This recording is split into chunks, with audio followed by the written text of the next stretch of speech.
Welcome to Get Your Bell Rung, a pro wrestling podcast. Today, I have with me a gentleman who is currently NWA television champion, a belt that is one of the most prestigious, if not the prestigious belts in the industry. So rich with so much history. A gentleman who controversy seems to follow him, an individual who is one of the top guys in the NWA, a very talented professional wrestler. And I am talking about Bryan Idol. How are you, my friend? Hey man, it's good to see you again. I believe you got to hold this belt and feel how heavy it is. So sitting on my shoulder here, it's Yes. like a ton of bricks. Yeah, So I was that's a heavy one. shocked. I was shocked how heavy that belt was. People Um, don't get confused. They say the 10 pounds of gold. Well, this is like the 25 pounds of silver, bro. It's really heavy. how long have you been in the wrestling business? This is my 26th year, and we're like, we must be to the week. I think if it's not this week, it's next week. Right. It was a Wednesday when I started. So it was either this week in September or the following week. And it was Rosh Hashanah in the year 1999. That'll be my Wow. 26th year. And I remember that because the dude who brought me into the business, Crazy Don Rock, kept making that joke because there was so much traffic. And he was like, Mhm. it's Russia Homa, which is a Long Island joke Right. about Right. the amount of people that are celebrating Rosh Hashanah and driving home. So yeah, you get it. But that's how I'll always remember that. Right. Now, you just competed at a great event. It was an event that was kind of a charity for veterans, which the promoter or the promotion was Veterans Pro Wrestling. You had a three-way match. How did that go? Oh, that was a Vegas dude out there, right? Like that guy, the big guy. Right. Yeah, it was run by Pitbull Gary Wolf. I mean, it was fun, man. If I'm being totally honest or whatever, it was very much a throwback. Like I felt like I was back when it all started because I Mhm. was at like a VFW hall with like the white fluorescent lights, the super old veteran people, and a ceiling that was maybe not high enough. And like that, I mean, it was like going into a time capsule. So from that aspect, I loved it, dude. Like I Right. was like, okay, this is cool. Like now, if this was the only place I ever ended up, I might be suicidal. However, it was very cool to like. I had a great time, and Gary ran a great show, and Gary's a good dude. And honestly, he's he's trying to put something together there, and he kind of has. And he had some really cool people there. I got to meet Malibu from American Gladiators. I thought he was awesome, and like he seems like he'd be like my illegitimate father. So we really got along in that regard. But yeah, it was great, man. So a great show by Gary Wolf. Looking forward to the next one. Now, one of the individuals you are facing, his name is the hired gun, Joe Helms. I have it on good authority that Joe Helms would like to face you in a one-on-one match. Get rid of the Yeah, other guy, a one-on-one match for that NWA title. I very much would be okay with that. I thought he was good, good size, and like I said, I ran into him out in Vegas beforehand, so I was I knew I was going to be wrestling him, and it was cool to see him. So yeah, I would love to do that match. We'll see. I'm not the Booker man. I'm just the Right. TV champion of the NWA. So Now, how did the powers that is for NWA feel about you defending your belt outside of the NWA? oh, they love it, and when they're officially sanctioned matches, which they determine, it counts for the lucky seven. So the lucky seven rule is I don't know if you know, but if I defend this title successfully 7 times, it's almost like a Money in the Bank type deal. I have the option of cashing it in, and I have the option of going for another title. Honestly, though, I want to acquire the lucky seven status, but I don't care, man. I want to keep this belt for a long time. You said it in the beginning of the thing. This is one of the most prestigious belts in the history of wrestling. And look, I've said it in promos about belts, and other wrestlers say it about every belt. But we all know this. We all recognize the red strap, the silver plates, the end of the classic design, and this is the actual NWA Television Championship. And we currently have an actual television deal. So I'm saying sky is the limit as far as this is concerned with me. And honestly, man, I'm down to hold this thing for a long time. I mean, I don't see myself ripping it off my waist and cashing it in. So I'm saying, Right. Now, carrying this belt, I mean, we're talking about the who's who of professional wrestling, men who are absolute legends who has held that belt, men like Arn Anderson. Does that put an extra weight on you knowing that you are now representing a belt and defending a belt that these legends before you have carried?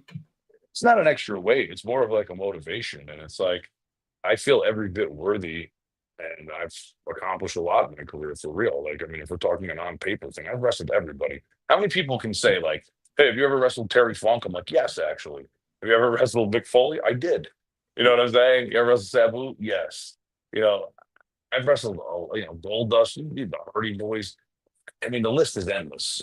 So, in that regard, I've mixed it up with a lot of those people, and I've been in a lot of places. I've traveled all over the world, and so if we're talking, fit to hold the NWA title, well, I'm in the NWA. I've done all these things, so I'm right on par with any of those people, and it's my chance to continue to not only represent myself, but to keep this title in good standing, where maybe some others tried but didn't. So I want to take this thing everywhere. I want to be the best version I can be of myself, and I think I'm doing that. Like I'm not shy about saying I'm in great shape right now, and like I've been putting on some really intense matches when it comes to defending this title. So, like I said, it's just motivational for me, and it's I Right. just I want to uphold the legacy, man. That's always been my goal in the NWA anyway. Certain wrestlers who understand wrestling, and I'm not the biggest historian in the world. However, I do know the broad stroke history of the NWA and what it means. And so being able to be, like I said, on par with that, or at least arguably belonging into that and actually getting paid by the company and actually having a contract and all these things, it gives me, like I said, it gives me the license to speak about this kind of stuff.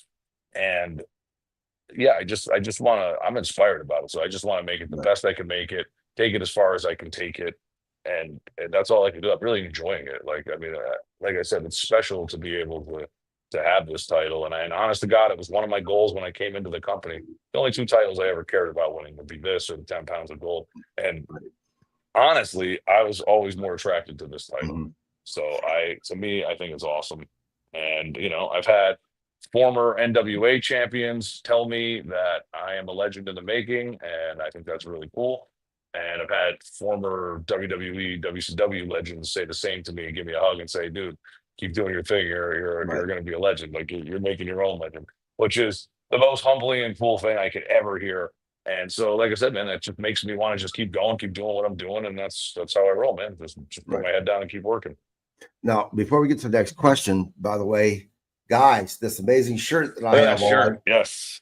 Yes, Thank you, Bryan, man. tell people about the shirt and tell them where they can get it. Absolutely. So that shirt commemorates my and new champion status of the NWA television title, and you can get it at NWAmerch.com, right? It's merch, Yep. NWAmerch.com. I'm so bad with Yep. websites. NWAmerch.com, or you can just go to NationalWrestlingAlliance.com. But if you click in the merch section, there is you can find my shirt in there. There's actually two shirts, but that's the one that commemorates my title win.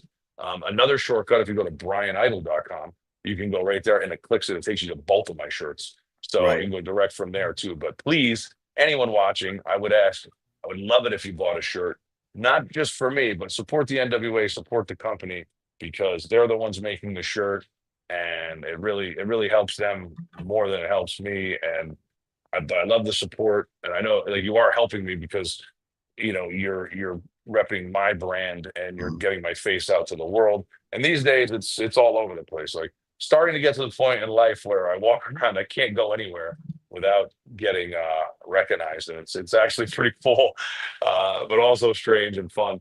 And but the t-shirt thing would probably just help it. And again, it means a lot to me, and I think it helps drive home the point to the company that I'm one of the faces of the company as far as the fans see it.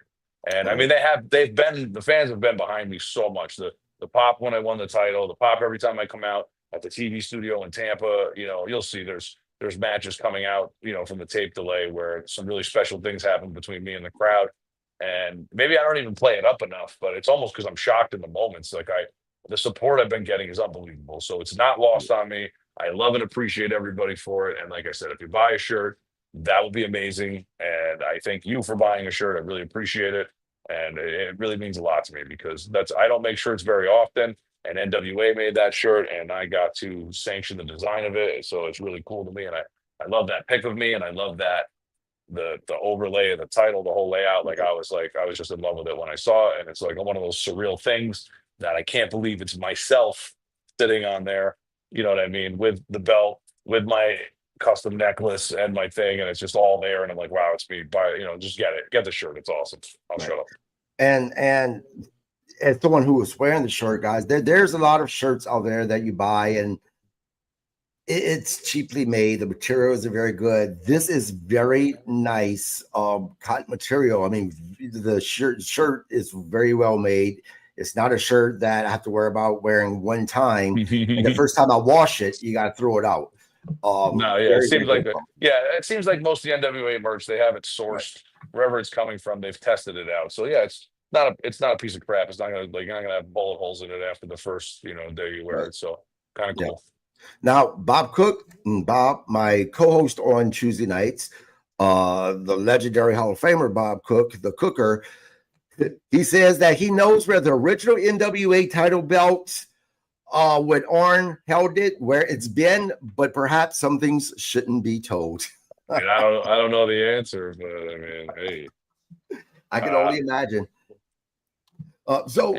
Speaking of controversy, this next question is kind of controversial. You've spoken in the past about breaking your collarbone and wrestling again just weeks later.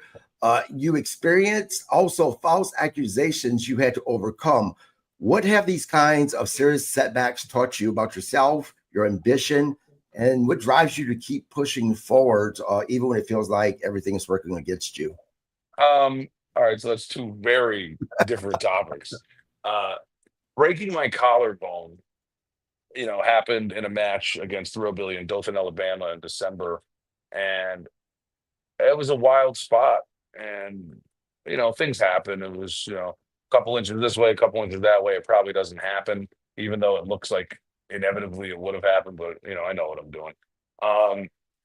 But yeah, it was more of a bummer than anything because it's like, I wanted to get up and wrestle right there. And I actually got back up eventually. I was like, all right, I can finish the match. And then even when I was done, it wasn't like I was in the back crying or begging for medical attention. They tried to give me like some kind of pain shot. I wouldn't take it. They offered me painkillers. I wouldn't take them. I ate like 2-3 slices of pizza and then I drank a couple sodas. And then I was like, hey, anybody want to give me a ride over to the ER? I should probably get this looked at. And then I sat there for a while. It started to hurt there, but I took ibuprofen and that was about it. And then they told me I broke it in 4 places. And then I was still trying to go without getting surgery for a week. And then I realized it would probably be better for me to heal faster and safer if I just got the surgery. So I figured it out. I got the surgery. I never asked for anyone's help. And almost immediately I felt better, but they told me I shouldn't wrestle on it because it's not really healed. And even though it was set with a rod and screws, and I got like 7 screws in there and a rod going all the way across my left collarbone there. But as it goes, I did an appearance at I think it was when I just started NWA New Mexico. And, they were like, hey, we got this idea. And then this idea turned into I could do a little something. And then before I know it, I'm wrestling. And it's been 3.5 weeks since I had surgery. So the comeback was kind of quick. And I mean, I tried to minimize everything I could do, but I think it was 5 weeks tops before I was doing NWA TV again. The bummer part of it was I couldn't work out. And also I was a little bummed out, as I said. So just by being hurt and I got to walk around. I still had a sling on for weeks. I couldn't wear a shirt. I was wearing like zip ups and, so I was like eating like a pig. And it was funny. I developed a little belly and, I felt like a lot of haters on the internet had seen pictures of me and they were like, oh, he's so fat. He looks like crap, like blah, blah, blah. And it actually got to the point where I needed to go back and get something adjusted in there a few months later, and I canceled a little tour of England that I was going to do, not because I didn't want to go, but I just felt like it wasn't fair. Like I didn't think I deserved to get paid to go there and put on mediocre matches. Mhm. And I was kind of disappointed. One of the promoters, there was a bunch of different promoters. One of them was very like accusatory and rude to me. And I just thought it was weird. I was like, here's a guy, I'm telling you, I'm not 100%. I really can't do this. I had planned at that point. I said, look, I got only one booking I'm going to take. It's the NWA. I got to be there. I said, no one's twisted my arm. I said, but like, look, this is the company that I go 100% with. Like, they put food on my plate. It's no way I would miss anything. You'll have to drag me out of an NWA ring dead Right. before I say I'm not going to do it. So I was totally transparent with the guy, and I thought it was really nasty that he said all these nasty things about me. I think he tried to start a Reddit group like talking trash about me. It was so corny. I got accused of having a drug problem. I've never listen. I don't drink alcohol. I don't smoke cigarettes. I don't smoke vapes. I don't do drugs. Period. Right. So I thought that was hilarious. But yeah, what are you going to do? Now, on to the second part of your question. Yeah. Well, You asked about. real Sorry. quick before you go into the Sure. accusations, do you feel like at times when individuals, when professional wrestlers, they get injured and they come back sooner than what they were supposed to? In a way, does that open you up to having more injuries because you didn't allow your body to heal? Where Yeah, are of you at with that? course. Yeah. Of course it does. I mean, people don't realize, man. Most wrestlers get it. I was talking to a female wrestler the other day, and I like shook her hand, and she was like, "Oh, my finger," and I was like, "Oh, you got that thing?" And she's got like a giant knuckle on her forefinger, and it's kind of bent, like like. Right. And I'm like, "Yeah, I know that." And it's people don't realize so many times when you're wrestling in the ring, you'll put your hand down on the mat, like for a pin or something, and you jam your finger in such an awful way for no apparent reason. Like you couldn't duplicate Right. it in 100 years. It happens all the time, and it's like almost like a turf toe thing. And like you end up with like these cripple fingers, and like they hurt so bad, and like that's nothing. That's just one random injury, and like people don't realize it, man. And they're like they think like, oh, it's padded or whatever. Like there's so many of those dings and bumps that you already have. And then like when you have a real injury on top of that, man, it's so hard because then you really start taking little weird, you start landing the wrong way, things start happening and you really get beat up. So yeah, it all Yeah. compounds and it's hard. It's very hard. And as someone that put Ring together, I could tell you, yes, there's padding, but very little. It's steel There's beams, so little wood, and padding. padding. It's not Right. in a canvas thing alone. A regular person, if you slide on that, it'll peel the skin off you like a potato. So it's like it's not Right. all fun and games. It's a Well, and then physical people thing. think that there's like a trampoline or something because they're No, not bouncing. I at said, all. no. I That's said your that body bouncing weight are actually bending the the steel. boards. Yeah, the Yeah. board and steel. That's your Yeah. body weight gyrating then. Yeah. But yeah, But yeah, to so the allegations. yeah. So let's get on with that. So Yeah. that happened during the 2020 speaking out. And I think that was a great movement. And I think there were some very true things that needed to come to light. Now, unfortunately, when it came to me, and anybody can research this, and I'll preface it by saying David Bixenspan, not the biggest fan of me, even said he knew it was BS right away. Mike Johnson, PW Insider, knew it was BS, and they both posted as such. Um, somebody came up with this wild story that I drove somebody under the premise of taking them to White Castle. I drove them into a cemetery and sexually assaulted them. Like, I don't know what in the Scooby Doo who would think that that's even remotely real, but sure. And if you dig deeper into the facts, they had stated that there was something to do with an Evolve show at SummerSlam weekend, and there was no such show that ever took place according to those dates that year. Then I actually was like confronting the person online, and I was totally hey, come out, tell me who you are, declare your identity, go to the police, whatever you got to do, because I knew the short part of the story was it was not a female, it was not a real person. It was a former male student of mine who was basically a failure, who was posing as a female in the story to try and kick dirt on me because they were just trying to damage my reputation. And the same person, if you're like, okay, how do you have any idea of this? Well, the same person was coinciding using the same language and keywords and posting anti Candy Cartwright things because she had come out with the post against Matt Riddle. And I don't know for people who don't know, but Candy Cartwright was my ex-girlfriend of like maybe a year at that time. So, and that person knew Candy Cartwright because they were a student at the school, and they obviously didn't like her because she was associated as my girlfriend. So they were like, "Oh, everything she's saying is BS. She's trash. Blah blah blah blah blah." But they were using keywords that were some of the keywords in the story, and it was like it jumped right out at me right away. I knew who it was, and I'm not going to sit here. Here's the thing: I can name names all day, and I'm saying like I'm not going to set off a madman because this person is like Charles Manson with their weird Facebook posts. And like, I offered, the kid said he was going to beat me up once. I told him where I was going to be at a show. I said, come beat me up. Of course, he never showed up. Told me he was going to bring a video camera and bash my face. And I said, good, let's see it. He didn't. Bottom line, they're not going to give credence to somebody like that. But it was completely a made up story. I've never done anything even remotely like that. And don't you think that a major company like the NWA, who, believe me, was alerted to that story from day one and, allowed me to explain and show them proof, and they did their own digging, and everybody came up with the same thing. Like, okay, this is not real. This is not a credible story. And, it's been proven as such. So, I hear about it once in a while, and it's unfortunate. And I've had strangers bring it up to me at shows. It's like kind of sad, but I'm like, all right, it's pretty lame. And then another one. Hold on, I'll even bring it up just because I'm all about transparency, man. I got nothing to hide. I don't care. So then there's a video of me that's out where I'm having an argument with a female at her front door, and the funniest part of the whole story that doesn't get said is she stole stuff from me. She physically stole property from me, sent me the pictures that she had it, said, come and get it. So then I knocked on the door. She wouldn't open the door. So I'm yelling, open your door or I'm going to call the cops. So of course she opens the door. And then I'm like, give me the stuff. She's like, I don't know what you're talking about. I don't have it.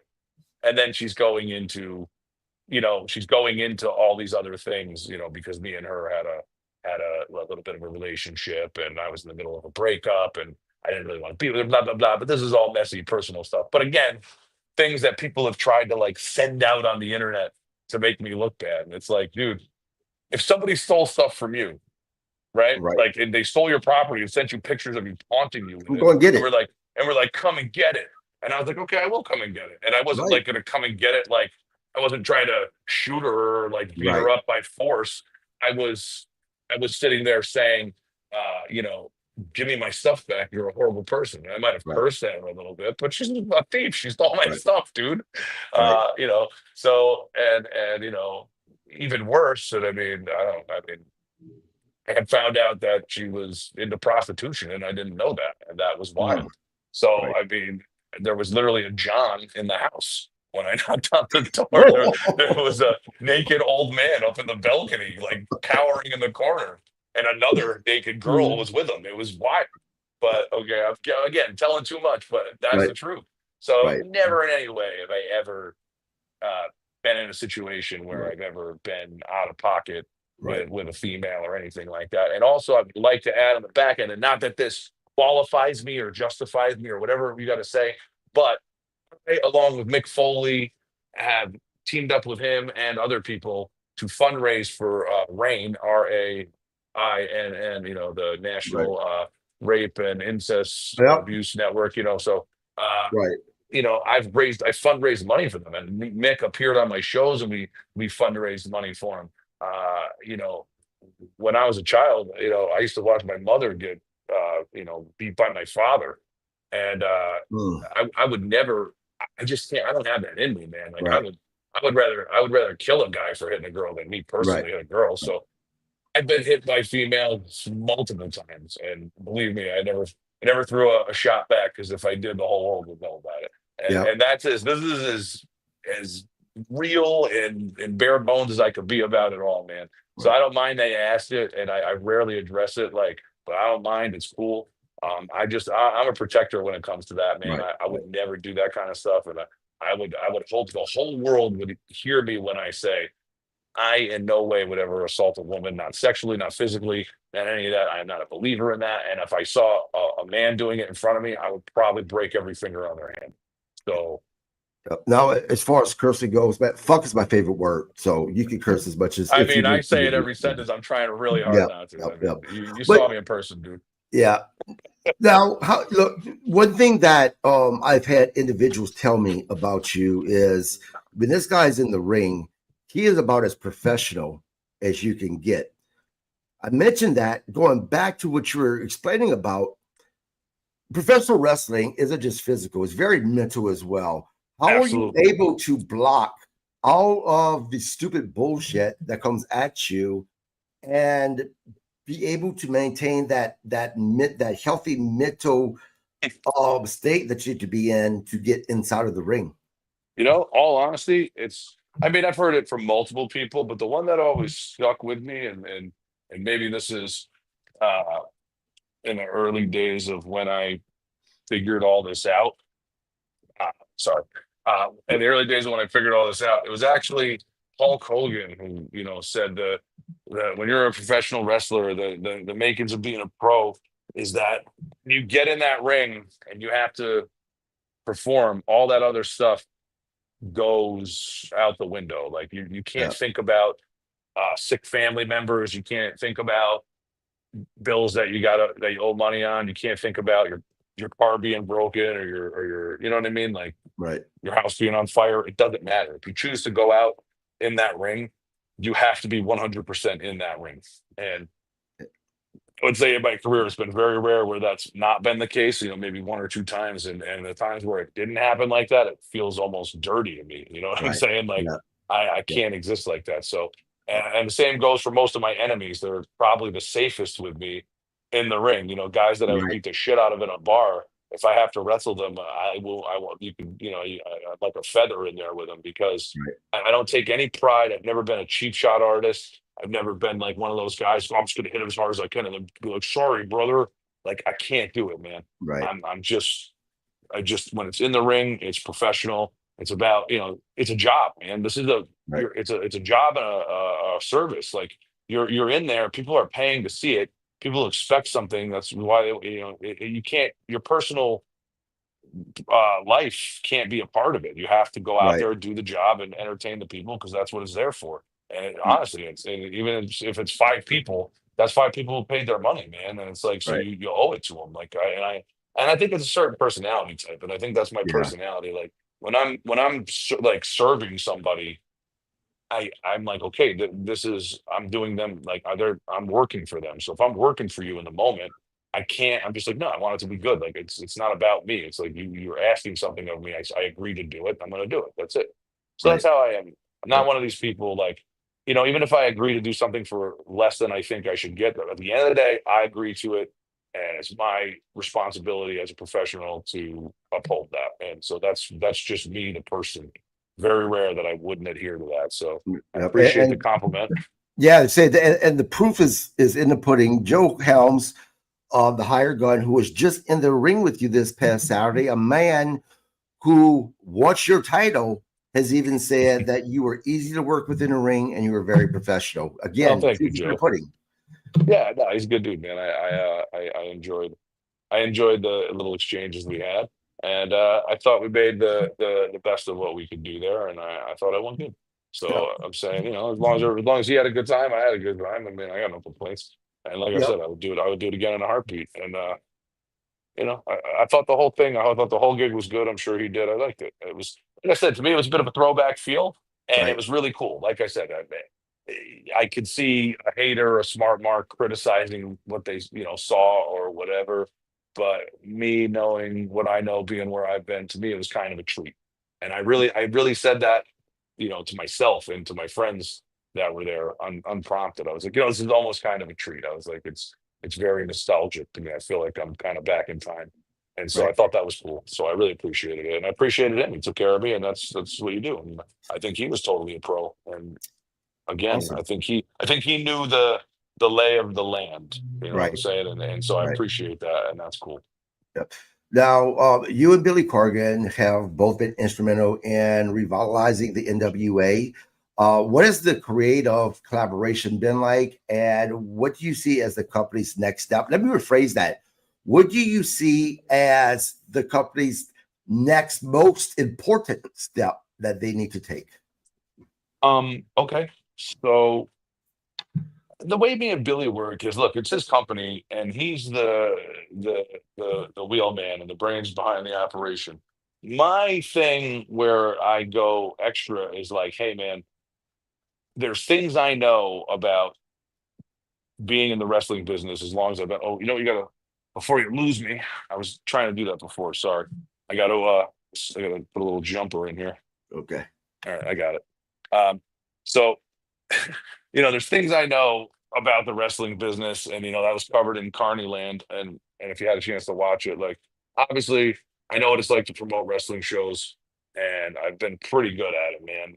And I knew that was a huge step for the NWA because they had these great lineups, but there was not a lot of people, and they're paying all this money in production, and I just couldn't wrap my brain around like what's missing, and a lot of it was obvious, and it's just obvious to somebody who's been doing it, but somebody who hasn't, and they're like, "Hey, go get people here," and they're like, "Well, we have all these great wrestlers. It speaks for itself," and it's like, well, that's not really how the world works when it comes to wrestling because it's not like any other business, and you kind of got to have some salesmanship and some hustle and some bells and whistles. And I kind of showed him the way to figure that out, and it was at a great cost because it put a lot of friction between me and Billy early on because I'm like, you have to do it this way. And he's like, I don't know what the hell you're talking about, and everybody says you're a madman. But as we learned in Carneyland, I wasn't a madman.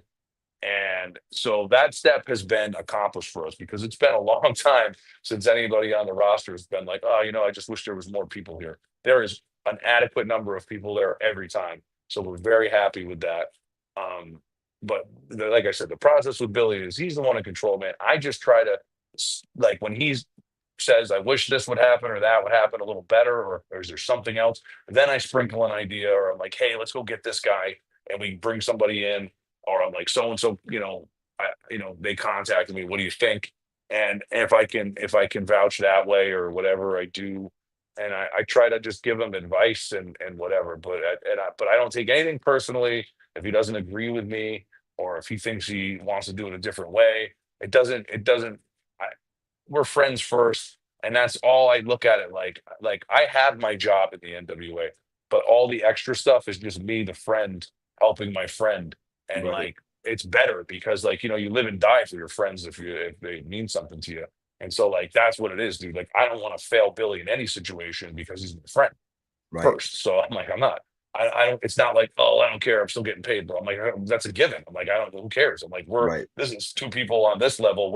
I'm like, bro. I want it to be like your birthday every day. I want you to be like, yo, what a day this is, man.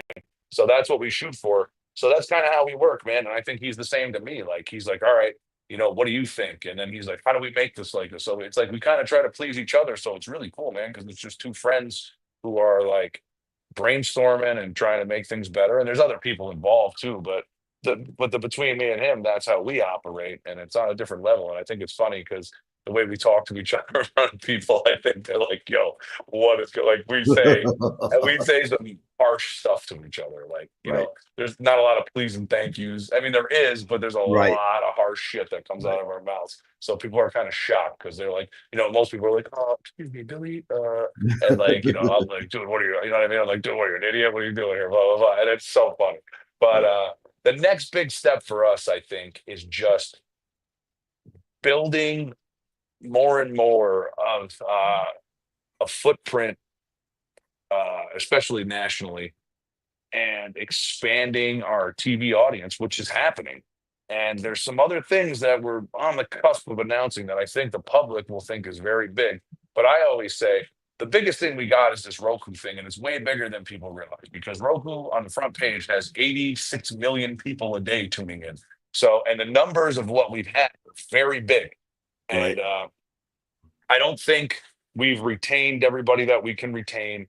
I don't think we've capitalized on everything we could capitalize, but I think we're making strides in that direction slowly but surely. And like when I use examples, one is like we redid the website, and I think it's a lot better. Our merch site got a lot better, and there's still works in progress. just like all the other stuff, but it's moving in the right direction. We're finding the right people for the positions, and we're starting to tighten the screws and make things run the way we want them to run. So I think it's just growing that footprint, growing that TV audience. That's the next important thing for the NWA, and we're in the process. And so I'm very optimistic about what we're doing. So, and I know Billy is too. So, and he gave a speech like that on TV the other day, and he's like, but we need all our guys on board, and everybody's got to be down with the plan. And I think we have it, and we have a very, our roster at the top. Like I look at it like a football team, right? Like we necessarily don't have the deepest depth chart, but our yeah, and I'm not, the number is not 11, but like in Right. football, you're like your top 22, right? Your Right. our 22 starters are as good as anybody's. Now, Mhm. where another company would probably be better than us is when you go deeper and like, okay, what else you got? We're still developing that, but our Right. front line is, I mean, like I said, I'd be insulting myself if I said I didn't think I compare, and I do think I compare both physically and uh, you know, character wise. Like I'm saying, like I think the talent level of what we have, including people like me, is comparable to any belt holder in any company, uh, as big as it gets. So I think we're in good shape, man. I think it's just a matter of one foot in front of the other, keep moving, keep doing what we're doing. And it's the kind of thing where everybody, dude, I've heard legends go on podcasts and say, "Oh, Billy, give up the NWA. What are you doing?" And it's like, "Oh, really?" Because we got a Roku deal when nobody thought we would. Right. And, everybody Right. tried to make up that BS with CW, that there was a cocaine spot. Yeah. And that's why dude, we didn't get the CW deal because we had it. And then WWE signed a Agreed. gazillion-dollar deal. And they were Right. like, I'm saying, if you're CW, what are you going to do? You're going to Right. gamble on the NWA, or you're going to go with the sure thing, WWE. And Yeah. so, if anything, they kind of did us a favor. They're like, hey, we'll move you to the app.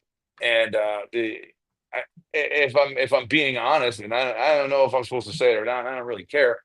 If I'm being honest, it's probably because Billy Corgan was there that they didn't just dump us all together.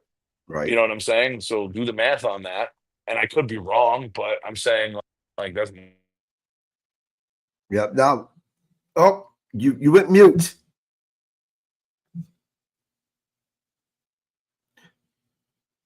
I'm back. Yep. You're Sorry. back. You're Uh, good. so that's the deal with that. But I mean, we're growing, man. And Yeah. I think it's so funny when I hear the haters. They don't realize, man, Billy is really smart in the fact that he's never changed course on what he's doing. Hold on one sec, man. I got Yep. Yep. That's fine. Guys, again, we're talking to Bryan Ido. He is the NWA television champion. all right, I'm back. Sorry, man. Yep, right. Yep. Now, I was shaking my head whenever you were saying that people were telling Billy to kind of give it up. That blows my mind because, like I described, the belt that you're wearing, one of the most prestigious, if not, in my opinion, the most prestigious belts. NWA has such deep history. Besides the WWE, the Yeah, NWA is the longest promotion, professional wrestling wise, right. that's been around, that's been on TV on a regular basis. And for guys like myself that grew up watching NWA, I didn't grow up watching WWE. I grew up watching NWA. I was an NWA guy, a Ric Flair guy, right? Right. Just the thought of the NWA going away is upsetting because of such history that this company has within professional wrestling. But I want to talk to you about Billy Corgan for a second. Sure. So WCW, one of the things that kind of took him down, this comes from professional wrestlers, that a pizza guy came into the business and started running the business. He wasn't a wrestling guy. Now, Right. Billy Corgan, the difference is he was actually a wrestling fan. But what did you guys think about this rock star coming in, person NWA? Was there that fear that shit, this guy's really not a wrestling guy, maybe fan, but doesn't have any experience running, a company? Was that fear there? Well, not really, because uh, as history would tell you, he had a pretty decent tenure in TNA behind the scenes. So True. he basically learned there. And Whether you want to argue if you learned the right way or the wrong way based on the success or lack of in TNA at the time. He definitely had legitimate experience as a producer, as an agent, and other aspects. And so I don't think it's that wild that he was like, all right, I can just do this myself. If you remember, at one point he bought TNA and it kind of Yep. something happened there and there was a lawsuit and whatever. I mean, I don't really know the whole story enough to retell it, but I think he was ready. And I think the misunderstanding, that's the thing. Billy gets labeled as you got to hold on one second.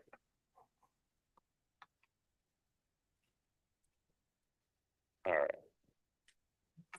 Sorry. Billy gets labeled as, sometimes people are like, oh, is this guy a mark or is just Mm. a super fan or whatever. He's had the same plan since 7 years ago. If Right. anybody's failed him, it's the people around him. And so I'm saying, like, whatever that's worth. And I'm saying, like, what an owner's real job should be is to be like, here's the plan. I'm steering the ship, and the people I hire got to do their jobs. And a lot of times in the NWA, and again, it was pointed out in Carney Land, a lot of people were not earnestly doing their jobs. And I'm saying those are the people that failed. And people turned their Right. backs on them, and people tried to bury them and kick dirt on them. And that's all their bad. That's all bad character stuff. And I'm saying, so like, it's not him. And I'm saying, like, he might not have every perfect idea. But again, the one overwhelming fact about Billy that I would want the world to know is consistency. He does not deviate from the plan no matter who. And sometimes I guess you could call it a negative, but I don't really see it. He's not swayed. 5,000 Right. people on the internet could be like, why don't they just do this? He's not going to be like, you know what? I'm going to do that. He's like, no, he's like, I have a plan. I'm doing this. I don't care.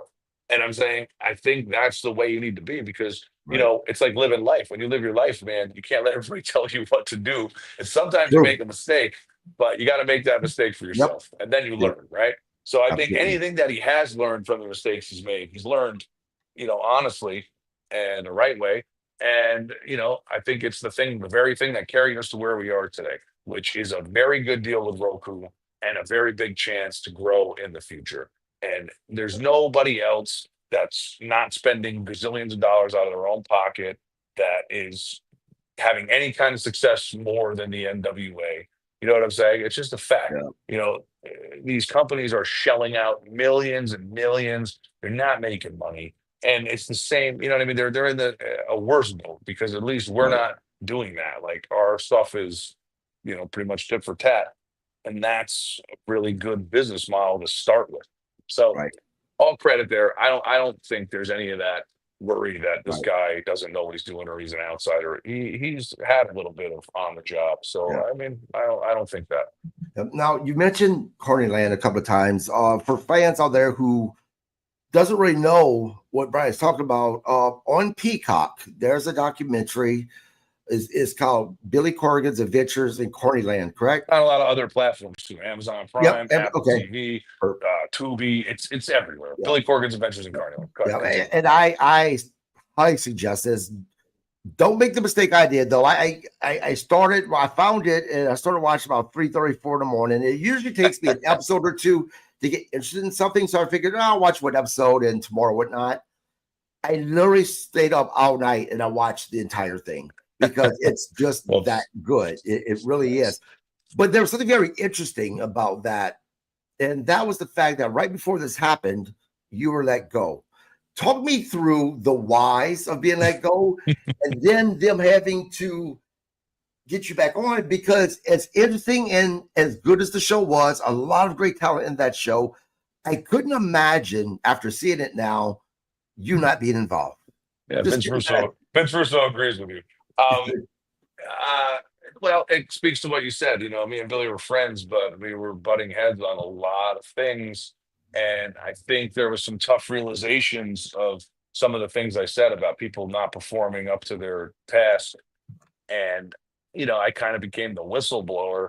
And when you're doing that about talents and people that have a job, and you're declaring things, and maybe no one knows what you're capable of, and also you look like me, and you have this wrestling pedigree like me, you're kind of a threat. So I think it was just like a mix of these things. And I garnered a lot of heat in the locker room, and undeservedly, because I was never disrespectful to anybody.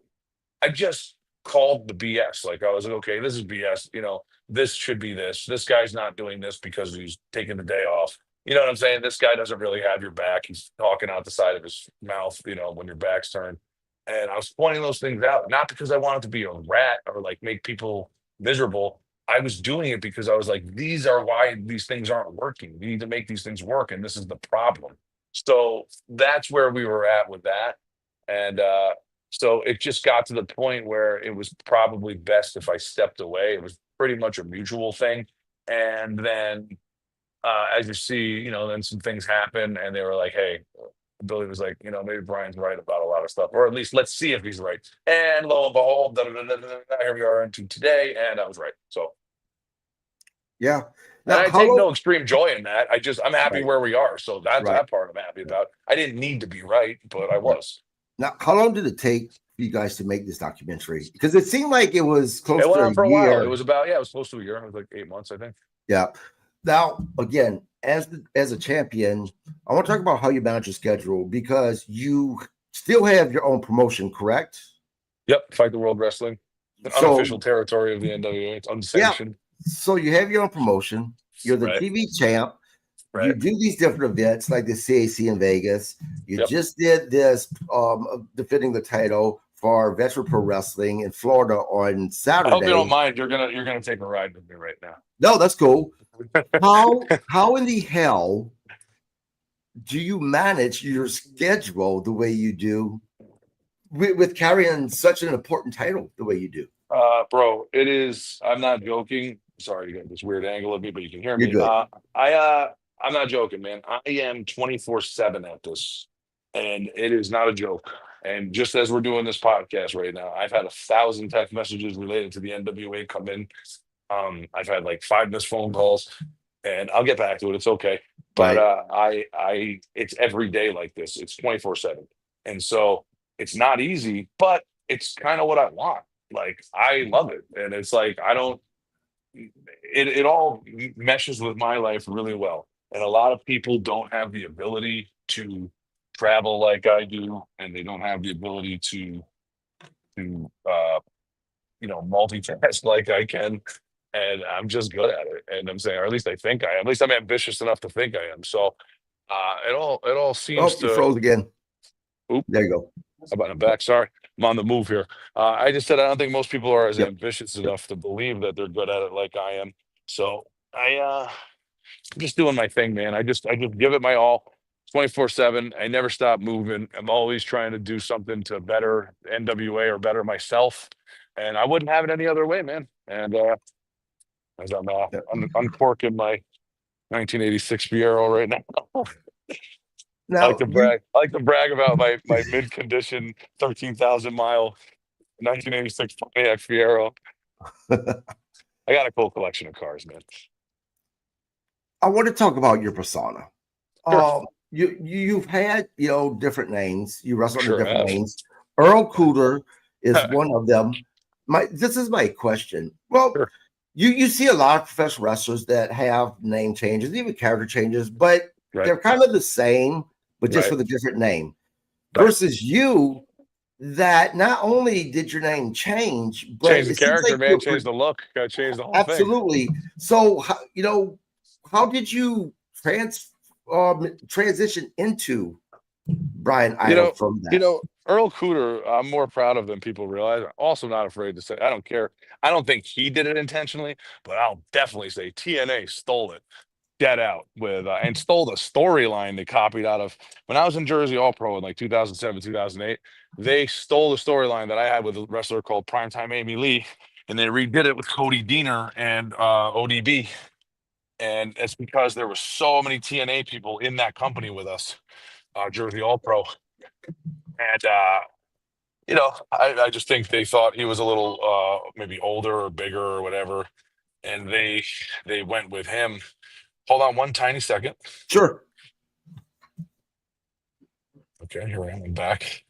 And I think they just went with him or whatever, and that's cool. I know no beef, but I mean, so I was more proud of that character than people maybe think because again, man, they thought highly enough of this funny. Joe Dirtish character to say, hey, this makes great TV.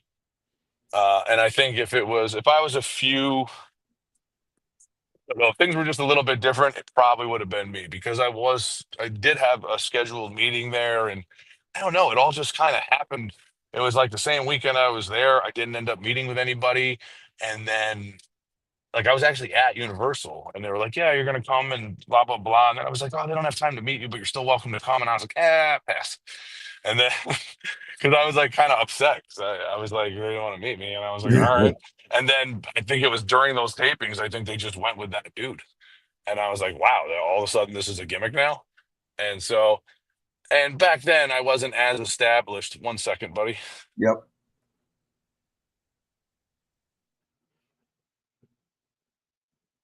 I was not as established. So I didn't want to run my mouth so outright about like, hey, these guys are ripping me off or borrowing it. But I remember Mick Foley agreeing with me at the time. And then he referenced that he cut a funny promo with Abyss one time there about facsimile and what a facsimile is. So he's basically politely saying that the Abyss character was very much borrowing from Mankind, which I thought was hilarious. But when he told me the story, like I love that. And he was like, but I said, tell that fall apart now. Hold on. Yep. Okay. I'm sorry, got caught on my headset. Um, but yeah, no.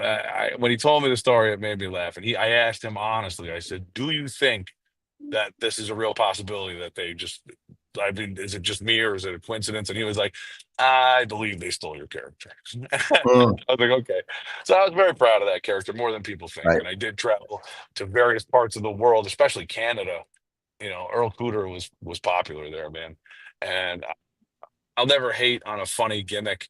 I thought Mm. it was fun. And the people that got it, and the people that didn't did it. I think the wild thing was the mistake people made is they really thought I was that guy. Oh. And I think that's, funny. Like I convinced people that hard that Right. I was like a dumb, hicky, small-minded, weird person. And it was just me playing a character, dude. That's kind I of a know. compliment, though, when you get Yeah, oh yourself put no. over I it. mean, like people were shocked. Like I Right. remember, and I mean, like this is very, inside the behind the scenes. But like I remember contacting maybe it was TNA years later. I mean, this is years later, and I remember like sending a thing to Sanjay Dutt. And Mhm. like I had known him from that time, and like he was like, "Dude, I can't even believe this is you." Like, he was like, he was like, "You're a different person, bro." What? And I'm like laughing because I was like, "No, this is the real me. I've always looked like this. I just made you guys think that I looked like that." And so it's really funny, you know what I mean? And so I Right. was proud of that. And Yeah. along the way, I mean, that was my main other gimmick. And then, when I debuted in NWA, Billy was like, let's try something different. And he had this idea, and we kind of melted two ideas together. And I was like, I've been on romance novel covers. Like, let's go with this Fabio-esque character. And, I was thinking like, Rick the Model Martel and like, combine that with like Fabio with the ridiculousness of all this. And so we came up with Mercurio, and it was funny, and I liked it, and I thought it was good. But then I also was like, well, it was like the kind of thing where it's like, what's going to take you further? And like I had to, I had already been doing myself, Brian Idol for 5 years or whatever, and I'm like, okay, so this maybe more. So I'm like, this is already pretty developed, and I've been on a fall in WWE pay-per-views, and I was like, it's the upside was very much. So Yeah. I decided I was like, I think this is a better fit for me, and so it kind of ran its course, and we were like, all right, and so that was one of the little things we decided when I came back. I was like, let me just give it a shot as me, and let's just see. And the response has been excellent, so that's cool. And I mean, Awesome. people get it, Awesome. and you call it a persona, but that's the thing, dude. Is like I Right. am Brian Idol. There's no, I don't, my gimmick is me. It's me, dude. I'm just like I'm an entertainer. I'm doing all these things. I'm doing like acting, modeling, music. And that's what I wanted. That's where I was going to next.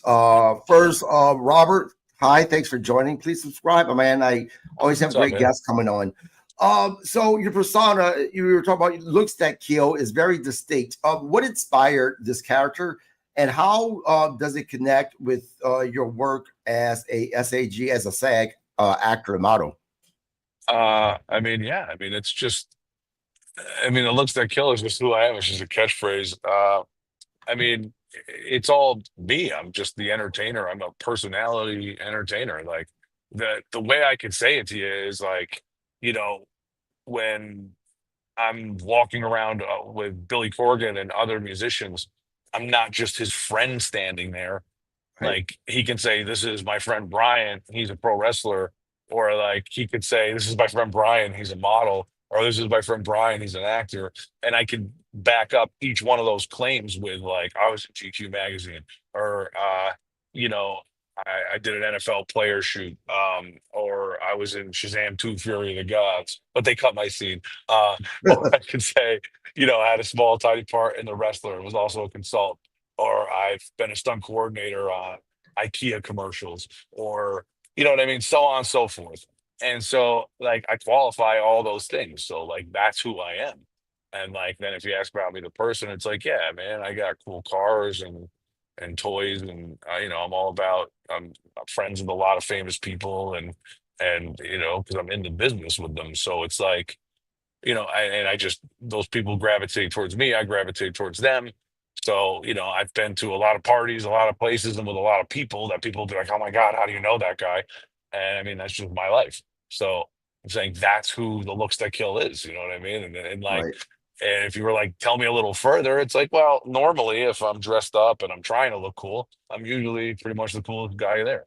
So it's I mean, it's just what it is. Like, there's something about me where I've always kind of stood out, and it is what it is. I'm kind of a character. Like, if I go to the grocery store, like, you know what I mean? Like, the grocery store lady behind the counter is like telling me that, she can tell that I'm not regular. How many times I've been at the grocery store and the lady says, "Oh my God, you should be on one of those novels over here, like this book hmm here, like the little grocery store." And I was like, I am. I've been on them, like, I don't doubt it.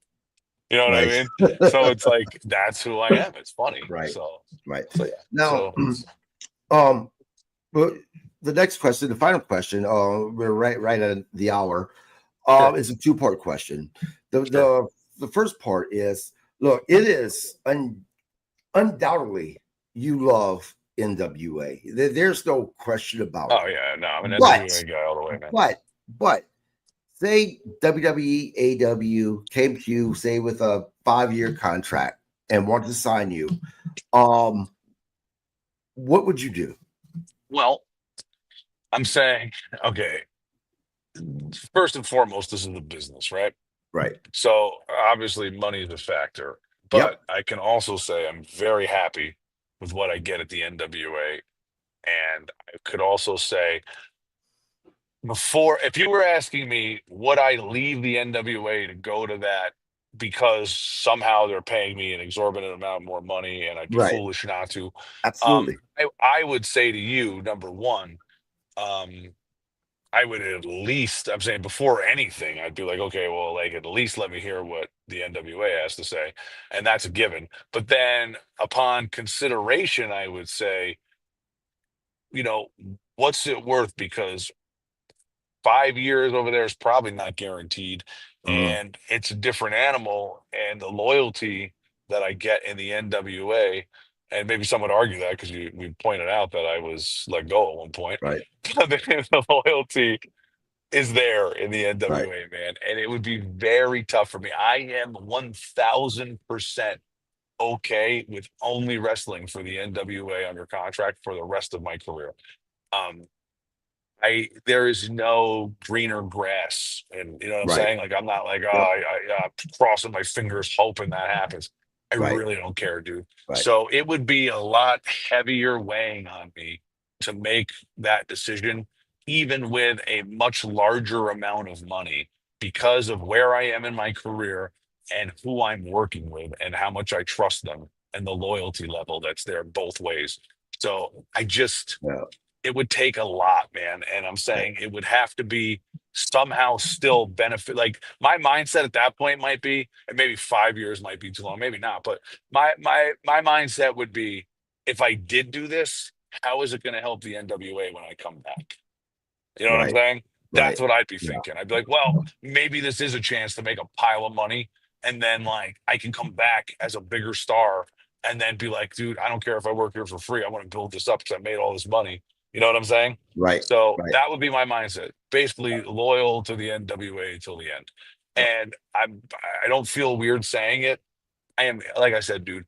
What is the percentage Mhm. of, again? And I mean, I feel like it's funny. Like here I am just giving you all the inside, but I don't care. I'll say this to anybody. Not that I'm not, as I Right. pointed No, out I a get it. special, and I Right. say it, and I'm like, I'll say it to anybody. But I'm saying it's just me. I'm honest, and like, dude, I like, what percentage of wrestlers in this business have guaranteed contracts? Right. You understand what I'm saying? Yep. It's like it's so small. It's like I Right. don't even know if you're like there's 100,000 wrestlers in America, and 500 of them have a contract. Right. It might be a bigger number than that. You know what I'm saying? It's Yep. like, dude, I am in such a 1% or less category that, like, that alone makes me so grateful every day, and I cherish it, and I count myself my lucky stars every day, and I'm like, man, like I said, the loyalty that comes from knowing that, and Billy and everything else, I would roll with them till the end. I don't care. I want the world to know. Like I said, maybe it'll come back and bite me one day, and I'll sound like the world's biggest chump. But like, I would rush into a burning building for that man. Like, I Right. don't care. Like, it's like, bro, he's my guy. Like, that's one of my best friends in the whole world. And I and it's not just because he employs me. I'm saying it's our relationship outside of that. But the fact Yeah. that I am lucky enough to have earned a spot and earned, and again, make no mistake, dude, friends are not friends. I am Right. well worth what I get from the Mhm. NWA. And I could argue all day that I could get more, and I would have more of a case to argue that I should get more than it would that I should get less. And I could Right. back it up on paper. So I'm very proud of the work I do, and I'm very proud of what I bring to the table. And that's just me, the individual. Um, but again, the loyalty, man, is just that's why I wouldn't, and that's why I would be totally happy, and it would be very hard to get me out of the NWA. Now, I'm asking you a question, the final question Sure, sure. that someone asked me not too long ago. And the question was, what legacy do you want to leave behind? Now, my answer was, I don't care about legacy because I'm dead at that point. I would prefer to do the best and become the best while I'm here now versus worrying about a legacy when I'm dead. What would your answer be to that question? um, I'll stay with the legacy part of it, and I'll say, like, when I really think about it, and again, dude, who am I? Who is anybody, right? Like Hulk Hogan just died. He Right. was arguably the greatest professional wrestler that ever lived, based on what he Right. drew ratings wise, people wise, how recognizable he was worldwide, all that, the longevity, all of it. Arguably the greatest of all time, and with a strong case.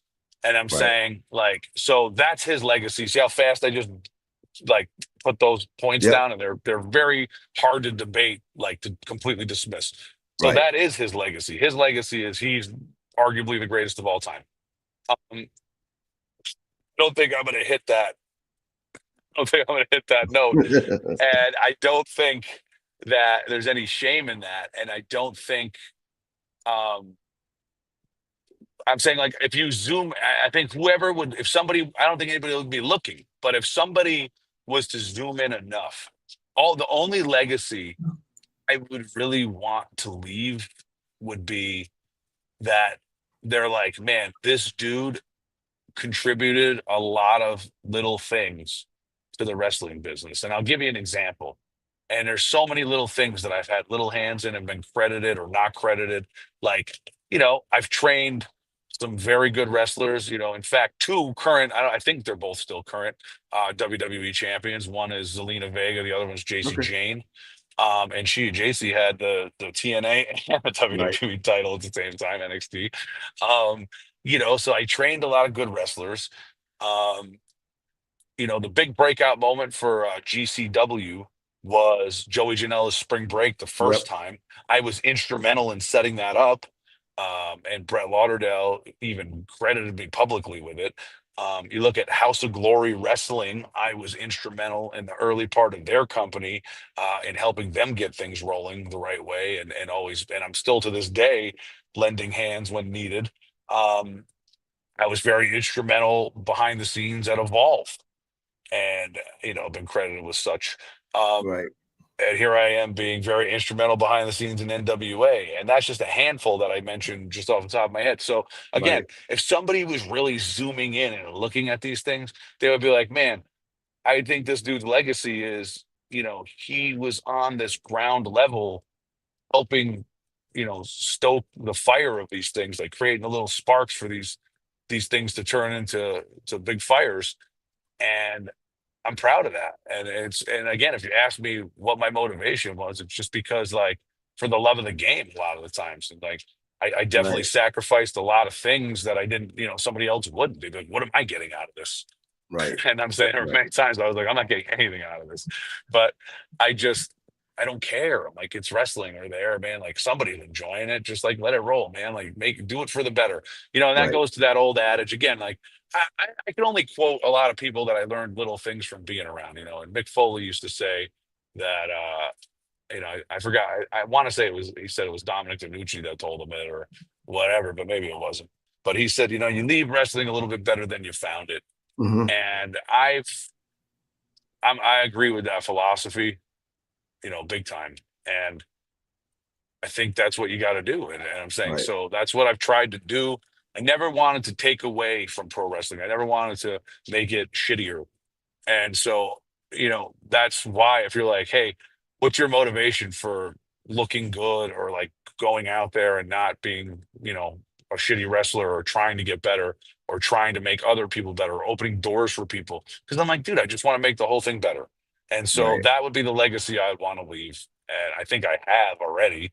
But again, I don't think it's something that's hugely on the radar. I don't think it's easily searchable. But I think if Right. somebody was really that, if they went on a Sherlock Holmes mission about me and Columboed it out all day, they might be like, wow, this guy actually his fingerprints are on a lot of things, and like, so that's cool.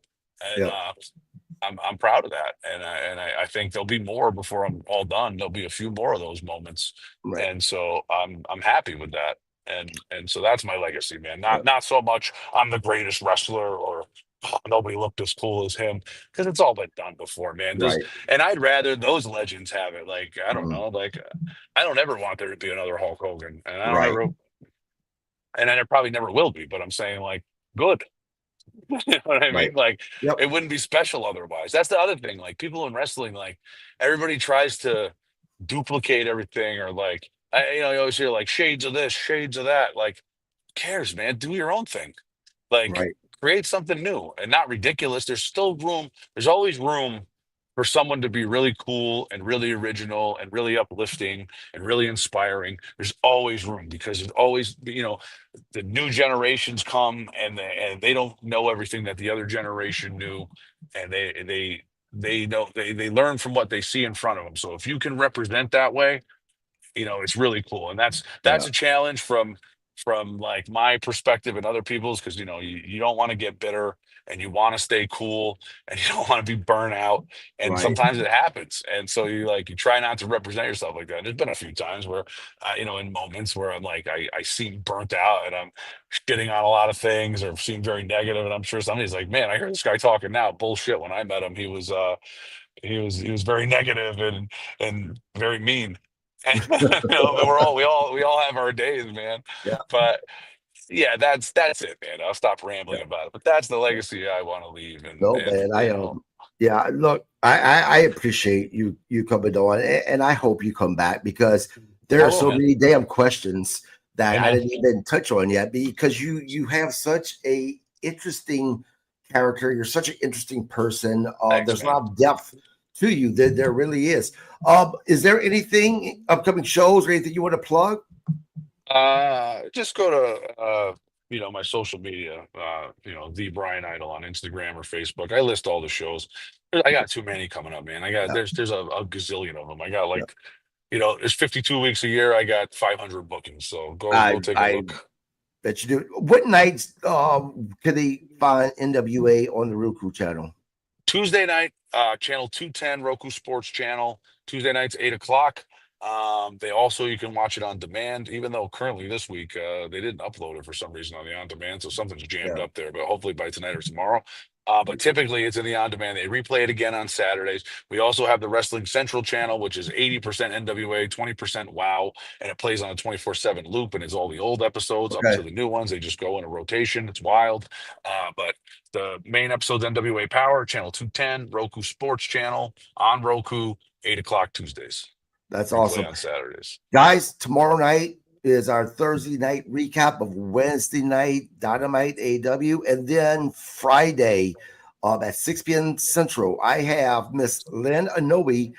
She's going to be on the podcast. She is the widow of Alpha. Of course, she is the aunt of Roman Reigns. I am really looking forward to that. Bryan, again, thank you so much, man. I really, truly enjoyed our conversation. Thank you. I'm going to be looking to see you more in the ring, and hopefully I can meet you live again and see you bro. perform as well. You're out in Vegas? Yeah. Well, we go once a year. Well, you're not. Where do you live normally? Minnesota. Oh, you're in Minnesota? Not going out that way anytime soon. I don't blame you. I'm trying to get out of here, man. Vegas, especially this time of year, bro. It's about to start snowing there any day. When's it start snowing? October 1st for you guys? Jeez. It depends, but they're predicting early this year. Yeah. Coldest place in the world, man. Yeah. I'm originally from the South too, man. So my body just doesn't like this crap. Not built for that, yeah. But yeah, again, it was an absolute honor speaking to you. Thank you, brother. Appreciate it. Sorry guys, about all the moving around and stuff. Yep. Have a great week. Everyone else have a great week, and don't forget to tune in tomorrow and Friday. Have a good night, Bryan. Appreciate you, bro.